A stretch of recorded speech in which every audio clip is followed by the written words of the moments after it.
They actually did it. Lumix just announced some wild new firmware for the S1 Mark II, the S1 Mark IIe, and the S1R Mark II. This is a big deal, and you're gonna wanna pay attention because a lot is changing for the better with these flagship cameras.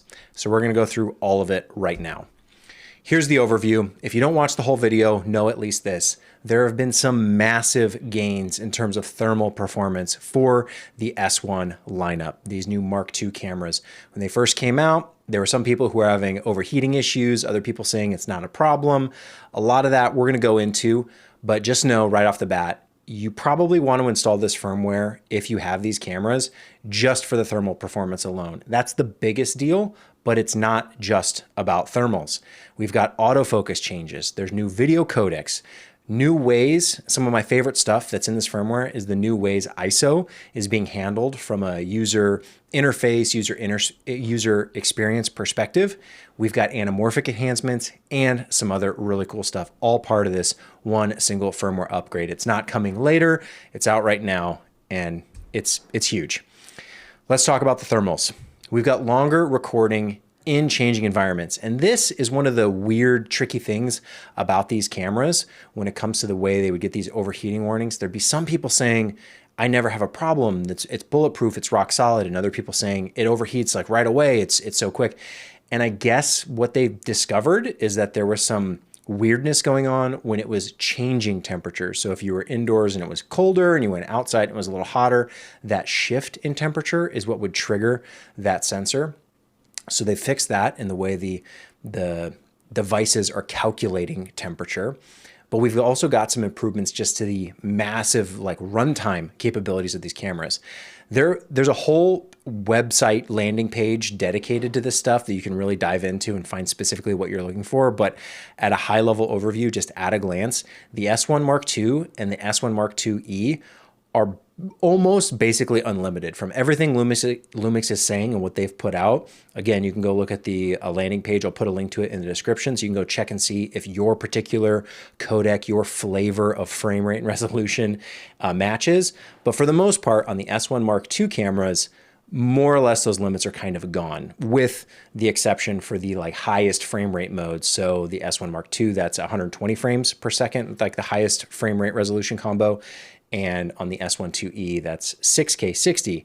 Also have like a little bit of like it's a long run time, but it's not, unlimited. So just dive into that landing page and see if what you need is supported, but huge improvements. And on the S1R Mark II, another camera, people were saying, hey, certain modes, or they're susceptible to overheating.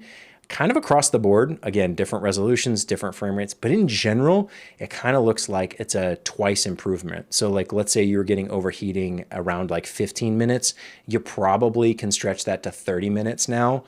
These are big, big benefits when it comes to these cameras, especially something like the S1R Mark II that's a resolution monster, shooting 8K video. In a perfect world, every mode would never overheat in any condition, outside, indoors, it would all be good and golden. But that's not the world we live in. I am glad to see, though, that these changes are coming via firmware. A lot of times when there's a potential problem with a camera or device, reviewers, YouTubers, they'll talk about, well, maybe they'll fix it in a firmware update. That just never comes. You have to wait for the next generation or multiple generations of cameras for the problem to be fixed. And at that point, you've either worked around it, you've gone somewhere else, or some new problem pops up. I love to see this level of dedication and support for cameras that are out there on the market, people saying, hey, I'm having these problems, and them actually delivering with firmware, getting these improvements. Now, one thing to note, you should set these cameras for their thermal management to high. I think by default, when you buy them, they probably come in standard. So it is a menu setting that you need to go in and change to high if you want to get these extended run times. Now, people will say that that comes with some risk, the camera will get hotter. Like, I don't know if that's going to affect the longevity of the camera. People say it may or may not, I don't know, but it is an option that you need to activate. So go in the menu if you want the extended performance, the higher thermals, you got to set it in the menu to high. And you do have to watch out for CF Express Type B. That's the other qualifying factor here. Those cards, different brands run hotter or cooler, and that card is in the camera body itself. So if you have a card that runs hot, it's heating up the camera in addition to whatever you're doing environmentally. I say that thermals are regional and they're seasonal. So depending on the region you're in and depending what season it is, you're gonna, either struggle with it or it may not be an issue at all. The other thing to watch out for is the memory cards that you're using. If you can shoot to SD cards or you need to do both, it is a factor. So pay attention to the brand you're using and test it yourself in these cameras. If you rent them, you try before you buy, test the memory cards as well and make sure, you can go with the Lumix compatibility list. You can try your own. You kind of have to experiment and see what's going to work best for you. There is a detailed Lumix chart for all of this stuff that, again, I'll put a link in the description. You can go check out because this is overview. We're not going to go into every resolution, every frame rate. It's far too much, but you can go check it out there and see if what you need and what you want is supported for the new way that they're handling thermals. Again, so great to see. Actually delivered via free firmware upgrade, not a new camera to buy, not a, oh, we'll get to it next year or in the next gen. No, right now in the stuff that already came out, if you bought it already or you're on the fence, like those products just got better because of this firmware, and we're not done yet. We're gonna talk about autofocus. A lot of people, when they pick up a Lumix camera for the first time, like I'm not one of them. I go Lumix all the way back to the GH1, okay? I'm familiar with their autofocus systems and how bad they were for so long, and how much better they've gotten in the last 3 years or so. Really, really cool autofocus. But the visual indication, the box with the crosshairs, not the most confidence boosting for people, especially coming from other camera brands, Sony, Canon, etc. They put the rectangle over the eye.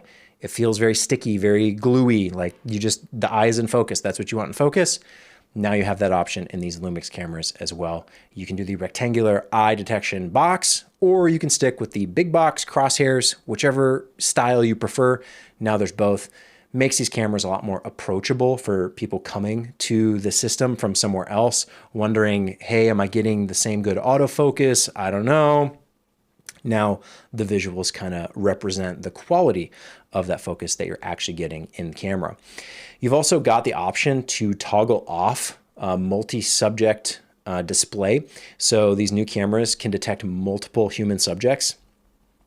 Before it showed you all of them, now you can just limit to the one that it's focused on, but you can still pick from those other subjects that are detected in frame just with like a tap on the menu on the screen. And then also they've said there's better tracking stability, improvements to the autofocus, whatever that means. But just on the visuals alone, having that rectangle box on the eye, I think it's very smart, very wise of them to do that, just to match, to have a standard out there, right? All of these cameras are using the same white balance scale, apertures the same, ISO's the same. We don't have radical differences between camera brands and how they represent some of that very specific critical information. It's all more or less the same, aside from shutter angle. That still is a relatively uniquely Lumix thing, although I think Nikon did add it via firmware as well, so that is nice to see. But in the Lumix cameras, we've also the S1 Mark II, S1 Mark IIe, and the S1R Mark II. We've got this new MP4 Lite format. It's basically an open gate format, giving you the full sensor readout, but at a much lower resolution and at a lower bit rate. And you might be wondering, why the heck would I ever want that? Well, it's new to these cameras, but it's been there on things like the S5 Mark II, the S9. This lightweight open gate codec is super helpful if you're needing to deliver something really quick over the internet. If you need to send files to someone and you want to bake in the look with real-time LUT, or you want to send it to your phone, you don't want these gigantic file sizes that are there for professionals, right? RAW, ProRes, big weight codecs, but professionals oftentimes want lightweight stuff too. So it's nice to see that this is now being supported on this newest generation of cameras. We've also got one of my favorite things. This is probably my favorite thing from this firmware. Yes, the overheating, it's nice to see that that's been more or less resolved. We'll still see real world performance out of everybody testing. Remember, thermals are regional and seasonal, but this is something that I think everybody can benefit from. ISO. So the dual ISO circuits on these cameras, they're always different between different sensors, even like the camera models, right? They all have different sensors. So those ISO circuits are different. And you had to memorize which was your base ISO for this mode and this camera. What about this camera in this mode? Now all of that is getting color coded in the UI. So you can see if you're on the low circuit or the high circuit via the color. And the base ISOs of those circuits are also being highlighted. So in the past, what all was just left to memory, and you just kind of had to know it. And the moment you picked up another camera you were unfamiliar with, you had to relearn it. Now it's much more visual. It's right there. And even better than that, my favorite thing, you can switch auto ISO on just with a toggle with a button press. So you can program this into these cameras where you can be at ISO 4000 and just turn on auto ISO. You could be at ISO 800 and turn on auto ISO and off again, back on, back off. In the past, the old firmware, you'd have to scroll all the way to the left, like scroll all the way down to enable auto ISO. And so if you were shooting at like 4000 or 6400 or some high ISO value, it was annoying that you had to go scroll all the way to the left, like through all your lower ISOs just to get down to auto. So meaning you're ruining your exposure. You're at a high ISO, dropping the visual, dark, dark, dark, dark, dark, hitting auto. Now it's bright again. Huge improvement. I don't know, like maybe you're a person who never touches auto ISO and so you don't care, but there are plenty of times where I'm shooting manual and I need in an instant to just pop to auto for whatever reason. And now you can actually do that with a click of a button. I can't tell you, it's the smallest change, but it's probably going to have the biggest impact on the way that I like to shoot. For photography, there's also some changes. So in the SH burst option, there's a slower but still fast burst rate. 30 frames per second on the S1 Mark II, 20 frames per second on the S1R Mark II, and this includes pre-burst. So the SH, this led me down a whole rabbit hole of all the burst modes on these cameras. There's like low burst, high burst, super high burst, and now we have super high burst, but like a little bit lower. You have a lot of burst options. So depending on how you like to shoot, again, I think this is documented over on the Lumix Panasonic website where you can kind of see how all these modes play out. But it is an option there if you're looking for those like super fast burst rates, but not quite that fast. I think in some cases they were like 60 frames per second and 70 frames per second. Well, now you don't have like quite as many, but you still get a lot. Nice to see if you're that type of shooter. We also have some additional lens and app support. Of course, with any firmware, it's kind of bringing everything together. So we've got improved compatibility with the 100 to 500 lens. So new lenses come out, right? We've got to update the firmware on the cameras to be compatible and increase that. That's good. We've also got teleconverter support, which is nice to see. And then also Lumix Flow app compatibility.